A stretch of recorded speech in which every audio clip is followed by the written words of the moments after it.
നിങ്ങളുടെ ഫേവറേറ്റ് സീരിയലുകൾ ടിവിയിൽ വരുന്നതിന് മുൻപേ സൺ നെക്സ്റ്റ് ആപ്പിൽ കാണാം. ഇനി എല്ലാവർക്കും മുൻപേ കാണൂ. ഇപ്പോൾ തന്നെ സൺ നെക്സ്റ്റ് ആപ്പ് ഡൗൺലോഡ് ചെയ്ത് സബ്സ്ക്രൈബ് ചെയ്യൂ. അയ്യോ, പഞ്ചറാണല്ലോ. സുന്ദരി, നീ വീണ്ടും എനിക്ക് പണി തന്നൂല്ലേ? നിന്നെ ഇവിടെ ഒറ്റയ്ക്കാക്കിയിട്ട് ഞാൻ നാട്ടിൽ പോയതിനുള്ള ദേഷ്യാണോ? ഞാനിനി എങ്ങനെയാ ജോലിക്ക് പോവോ? സുന്ദരിയെ പഞ്ചർ കടയിൽ ഏൽപ്പിച്ചിട്ട് പ്രിയൻ ചേട്ടനോട് വരാൻ പറയാം.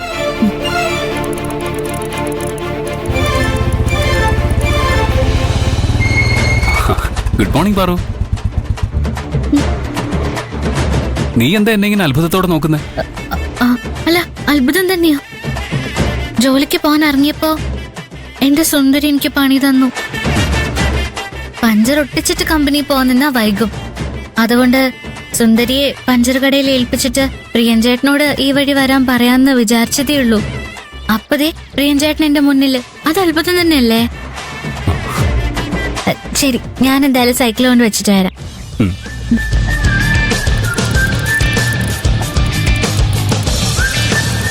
ഹലോ ചങ്ങാതി, എന്നെ നോക്കി. കണ്ടില്ലേ, എന്താവശ്യം വരുമ്പോഴും അവളുടെ മനസ്സിൽ ആദ്യം ഓടിയെത്തുന്നത് നീയാ. എന്താ അതിന്റെ അർത്ഥം? അവളുടെ മനസ്സിൽ നീയേ ഉള്ളൂന്നാ. ഇവളെയാണോ നീ നിന്റെ കൈലാഷ് സാറിന് വിട്ടുകൊടുക്കാൻ ആഗ്രഹിച്ചത്?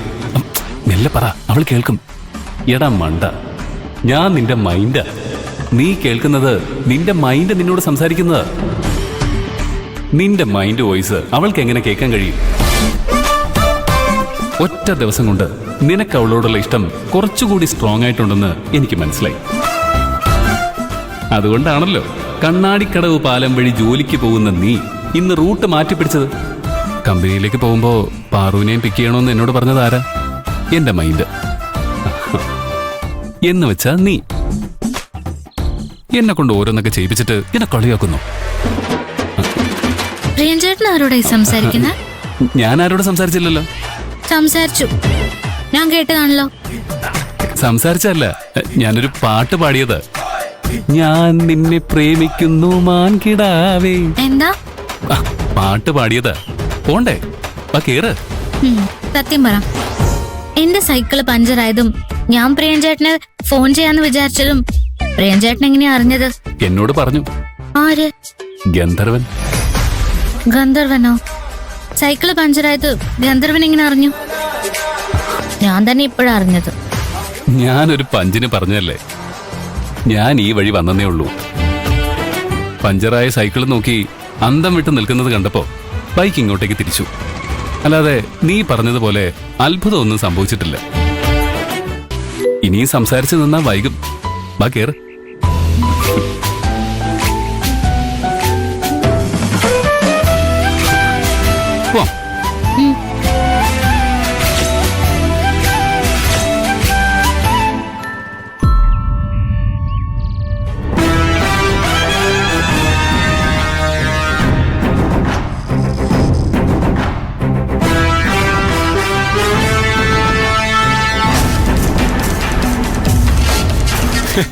ആ പട്ടിക്കാട്ടുകാരിയെ ഇനി ഈ നാട്ടില് കാല് കുത്തിപ്പിക്കില്ലെന്ന് ഉറപ്പിച്ചിട്ടല്ലേ മാഡം അവളുടെ നാട്ടിൽ ഉത്സവം കൂടാൻ പോയത്. പക്ഷെ ഒന്നും നടന്നില്ലല്ലേ? മാഡം തിരിച്ചു വന്നപ്പോ അവളും തിരിച്ചു വന്നു. കരുണാകരൻ എന്നെ കളിയാക്കാണോ? അവളെ കൊടുക്കാനുള്ള എന്റെ ഒരു ഐഡിയ പാളിപ്പോയാ മാഡം എന്നെ ചിരിതല കേൾപ്പിക്കാറുണ്ടോ?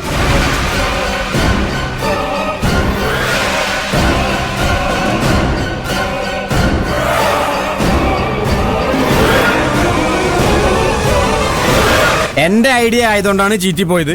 മാഡത്തിന്റെ ഐഡിയ ആയിരുന്നെങ്കിൽ കാണാമായിരുന്നു എന്നല്ലേ പറയാറ്? എന്നിട്ട് മാഡത്തിന്റെ ഐഡിയ മൊത്തം ചീറ്റി പോയില്ലേ? അപ്പൊ എനിക്ക് കളിയാക്കി കൂടെ? എല്ലാം ഞങ്ങൾ പ്ലാൻ ചെയ്തതുപോലെ തന്നെ നടന്നത്.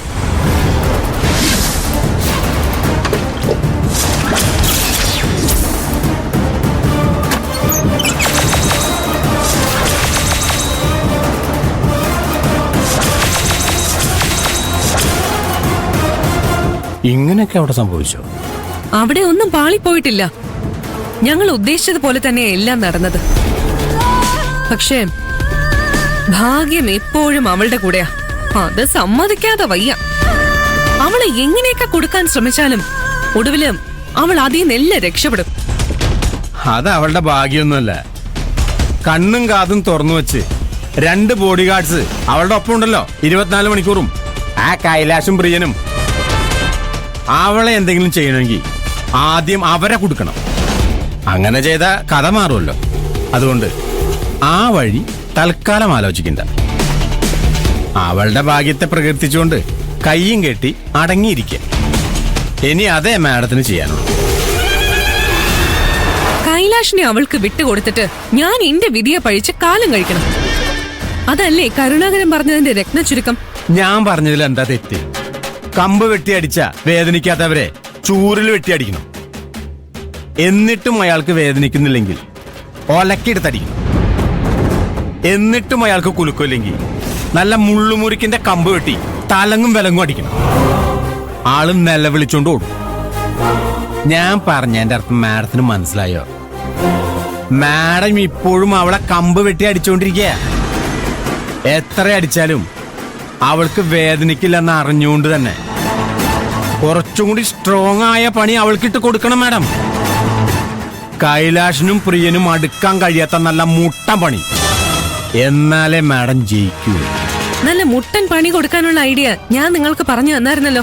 നിങ്ങളത് ചെയ്തോ? ചെയ്തോന്ന് മാഡം സംസാരിച്ച് ഫോൺ വെച്ചതിന്റെ പിന്നാലെ ഞാൻ കളി തുടങ്ങി. അതിന്റെ ഫലമായി എന്താ സംഭവിച്ചെന്ന് മാഡത്തിന് അറിയോ? 12 വർഷമായി കൂടെ ഉണ്ടായിരുന്ന ഒരു ക്ലയന്റ് PKR ഗ്രൂപ്പ് ഓഫ് കമ്പനീസുമായി ഇനിയൊരു ബിസിനസ്സിന് ഇല്ലെന്നും പറഞ്ഞ് തന്ന ഓർഡർ ക്യാൻസൽ ചെയ്തു.